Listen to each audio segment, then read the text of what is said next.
बिस्मिल्लाहिर्रहमानिर्रहीम अस्सलाम वालेकुम वरहमतुल्लाहि वबरकातुहू। सवाल पूछा जाता है कि एक बहन कहती है, मौलाना साहिब मेरी शादी को गालिबन 20 साल हो गए हैं।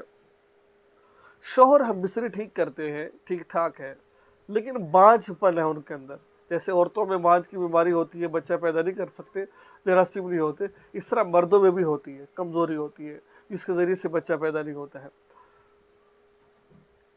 अब उस औरत ने एक सवाल क्या पूछा, ये सुनकर आप हैरान हो जाएंगे।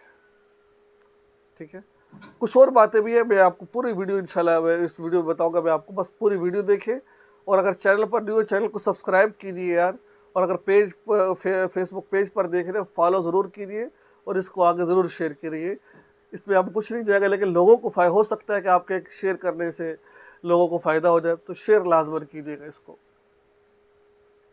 अब उसने अगला जो सवाल पूछा, वो कहा कि मौलाना साहिब औलाद नहीं है, इलाज करवा लिए, बहुत कुछ कर लिया, क्या ये औरत मर्द तो ठीक है लेकिन बच्चा पैदा नहीं कर सकता, औरत तो कर सकती है, ये औरत किसी रिश्तेदार से या किसी दोस्त से, किसी से भी वो हामला हो सकती है, और जो बच्चा होगा उसका क्या बनेगा?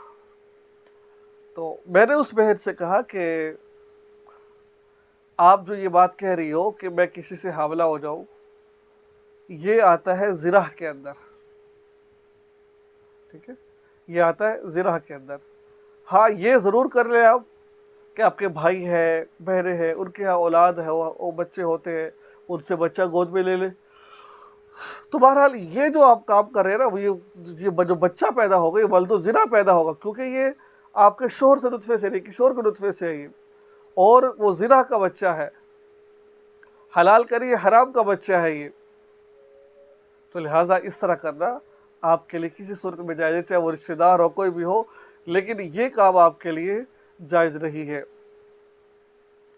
ठीक है, मुझे उम्मीद है कि आपको कुछ ना कुछ सीखने को ज़रूर मिला होगा।